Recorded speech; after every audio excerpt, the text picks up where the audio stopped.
નમસ્કાર મિત્રો, આજના વિડીયોની અંદર ધોરણ 9 વિષય સામાજિક વિજ્ઞાન પ્રશ્ન બેંક અને તેના સોલ્યુશન વિશે આજના વિડીયોમાં માહિતી મેળવવાના છીએ. મિત્રો, વિડીયોમાં આગળ વધતા પહેલા જો તમે ચેનલમાં નવા હો તો આપણી ચેનલને સબસ્ક્રાઇબ કરીને બેલ આઇકન ઉપર ક્લિક કરી દેજો એટલે જ્યારે ચેનલમાં કોઈ નવો વિડીયો અપલોડ થાય તેની માહિતી તમને સૌથી પહેલા સૌથી ઝડપથી મળતી રહે. આ વિડીયોના સોલ્યુશનની પીડીએફ ફાઇલ, પ્રશ્ન બેંકની પીડીએફ ફાઇલ જે પણ વિદ્યાર્થી મિત્રો ડાઉનલોડ કરવી હોય તો વિડીયોના ડિસ્ક્રિપ્શન બોક્સમાં ટેલિગ્રામ ગ્રુપની લિંક તમને આપેલી છે. તો વિશે ગ્રુપમાં તમે જોઈન થઈ જજો. એમાં તમને બધા જ વિષયના પ્રશ્ન બેંકની પીડીએફ ફાઇલ, સોલ્યુશનની પીડીએફ ફાઇલ મળી રહી છે. અને જો તમારે ધોરણ 9 ગણિત વિષયનો વિડીયો જોવાનો બાકી હોય તો પણ તમે ડિસ્ક્રિપ્શન બોક્સમાં લિંક આપેલી છે, તો ગણિતનો પણ વિડીયો તમે ચેક કરી લેજો. અને આ વિડીયો તમારી આજુબાજુમાં ભણતા ધોરણ 9ના દરેક વિદ્યાર્થીને શેર કરજો એટલે પણ મિત્રો પેપરનું સોલ્યુશન કરી શકે. તો તમે જોઈ શકો છો ગુજરાત માધ્યમિક અને ઉચ્ચતર માધ્યમિક શિક્ષણ બોર્ડ ગાંધીનગર, વિષય મિત્રો સામાજિક વિજ્ઞાન છે, ધોરણ 9 છે.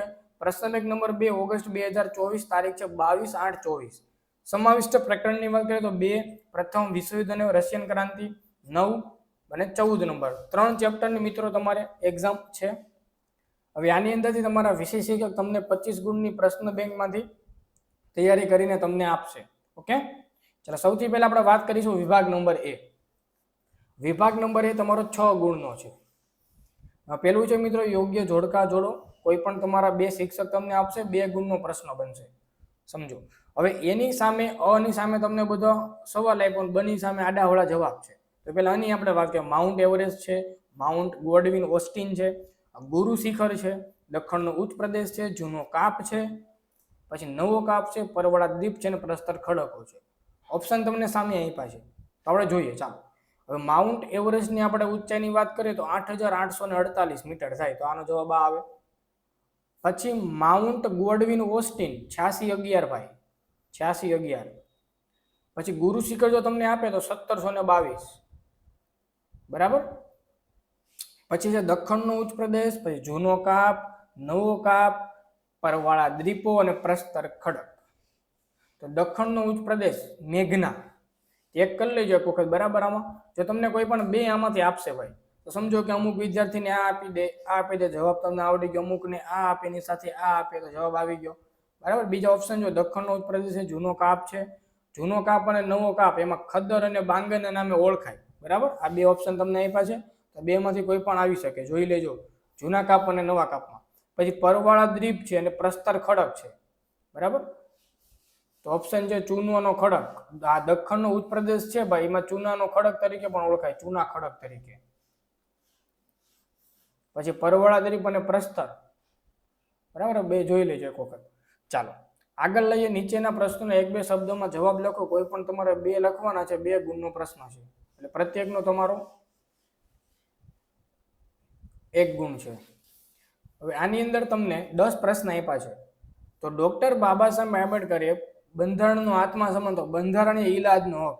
શું આવશે? બંધારણીય ઈલાજનો હક. ઓકે, ચાલો આગળ. સમાનતાના હકમાં કયા 2 ખ્યાલનો સમાવેશ કરવામાં આવ્યો છે? ભારત સરકાર દ્વારા કયા વિશિષ્ટતા દર્શક એવોર્ડ આપવામાં આવ્યો છે? પ્રતિબંધ અટકાયત હેઠળના આરોપીને કેટલા સમય સુધી કસ્ટડીમાં રાખી શકાય? નિવારણ અટકાયત એટલે પ્રતિબંધ અટકાયત એટલે શું થાય? પછી રાજ્યનીતિના માર્ગદર્શક સિદ્ધાંતોનો ઉદ્દેશ જણાવો. પછી મૂળભૂત ફરજ દિન ક્યારે ઉજવવામાં આવે છે? જોખમી વ્યવસાયમાં કઈ ઉંમરના બાળકોને રોકી શકાય નહીં? તો 18 કે તેથી ઓછી ઉંમરના. મૂળભૂત હકો કયા કયા છે? મફત અને નિઃશુલ્ક શિક્ષણ મેળવવાનો અધિકાર કઈ ઉંમરના બાળકોને છે? ઓકે, તો આ રીતના તમને 10 સવાલ આપ્યા છે. 10 માંથી તમારા વિષય શિક્ષક તમને કોઈ પણ મિત્રો 2 પ્રશ્ન આપશે અને જવાબ તમારે એકમ કસોટીના પેપરમાં લખવાનો થશે. આગળનો પ્રશ્ન, નીચેના પ્રશ્નો આપેલા વિકલ્પમાંથી સાચો MCQ ટાઈપના પ્રશ્ન આપ્યા. કોઈ પણ એક સવાલ આવશે કે પ્રથમ વિશ્વયુદ્ધના બીજ કઈ સંધિમાં રોપાયા હતા? તો શું આવશે આમાં? વર્સલેસની સંધિ. જોઈ એકવાર ચેક કરી લેજો. ફ્રાન્સ, બ્રિટન આ તો નહીં આવે, 2 માંથી એકય નહીં આવે. આ 2 માંથી એક આવશે તો એકવાર તમે ચેક કરી લેજો. પછી ફ્રેન્કેટની સંધિમાં કયા પ્રદેશો ગુમાવ્યા? આલ્સેસ અને લોરેન્સ. આ 2. રશિયાની બોલ્શેવિક ક્રાંતિ ક્યારે થઈ હતી ભાઈ? એ પણ એકવાર ચેક કરી લેજો, બરાબર. ઈસવીસન સાલ. રશિયા જાપાન યુદ્ધ ક્યારે થયું? બધા ઈઝી પ્રશ્નો છે, તમને બધું 1-2 પેજમાંથી મળી જશે, બરાબર. ચાલો આમાંથી કોઈ પણ એક પ્રશ્ન તમારા શિક્ષક તમને આપશે. પીડીએફ માટે ડિસ્ક્રિપ્શન બોક્સમાં લિંક આપી છે, અવશ્ય લિંક ઉપર તમે ક્લિક કરીને પીડીએફ પર ડાઉનલોડ કરી દેજો. ચાલો પછી ખાલી જગ્યા 1 ગુણનો પ્રશ્ન છે. ખાલી જગ્યા માનસરોવર ખાલી જગ્યા પર્વત શ્રેણીમાં આવેલું છે. બૃહદ હિમાલય, મધ્ય હિમાલય કે લઘુ હિમાલય? સિંધુ નદીની શાખા નદીઓ ખાલી જગ્યા છે. ઝેલપ, ચિનાબ, રાવી. ઝેલપ, ચિનાબ, રાવી. ઝેલપ આવશે. અરવલ્લી એ વિંધ્યાચલ વચ્ચે ખાલી જગ્યાનો ઉચ્ચ પ્રદેશ આવેલો છે. પછી જમીન માટે ખાલી જગ્યા મૂળભૂત સંસાધન છે. લાંબા સમય સુધી ભેજ ગ્રહણ કરી શકતી કાળી જમીન. પત્કો અરુણાચલ પ્રદેશ. લુસાઈ. લુસાઈ ક્યાં આવે ભાઈ તમારે કહેવાની, બરાબર? મણિપુર, મિઝોરમ, નાગાલેન્ડ. ચાલો આ તમારો વિભાગ એ હતો. એમાં તમને MCQ આવી ગયા, ખાલી જગ્યા આવી ગઈ, ખરા ખોટા આવી ગયા. આગળનો પ્રશ્ન લઈએ, જે તમારો વિભાગ બી આવશે 6 ગુણનો.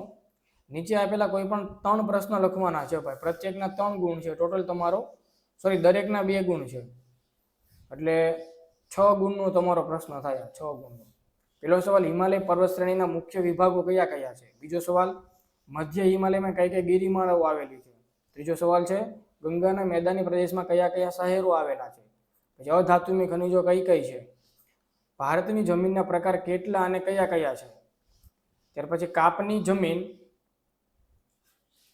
કયા કયા રાજ્યમાં આવેલી છે? ત્યાર પછી આગળનો સવાલ છે, ખડકોના કેટલા અને કયા કયા પ્રકારો છે? રણ પ્રકારની જમીન વિશે ટૂંકમાં માહિતી આપો. નીચેની કોઈ પણ 2 સંકલ્પના, એક તો ભાખર છે અને બીજું ખનિજ છે. પછી બૃહદ હિમાલયમાં કયા પર્વતીય ઘાટ આવેલા છે? 11 નંબરનો 2 સંકલ્પના, રેગોલિથ અને બુંદેલખંડ. પછી મિશ્ર ધાતુ રૂપે વપરાતા ખનિજો કયા કયા છે? તો આ રીતના તમને મિત્રો 12 પ્રશ્ન આપેલા છે.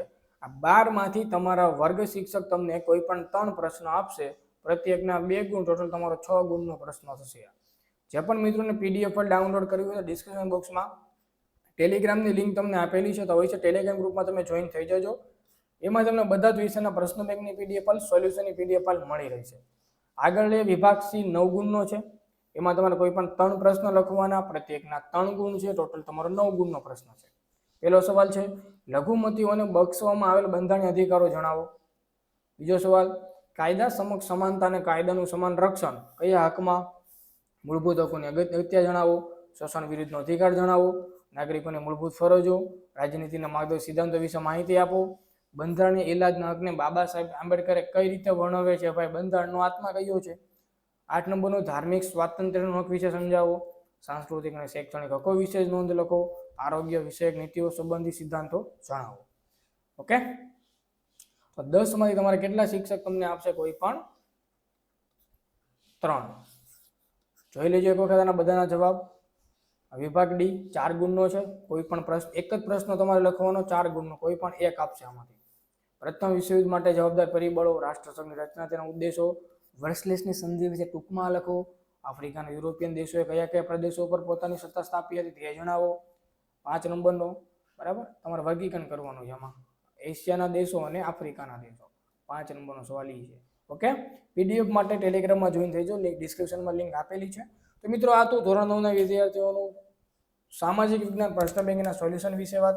વિડીયો ગમે તો વિડીયો લાઈક કરો, શેર કરો, ચેનલ સબસ્ક્રાઇબ કરો. મળીશું નવો વિડીયો. બધાને good bye, good luck, thank you.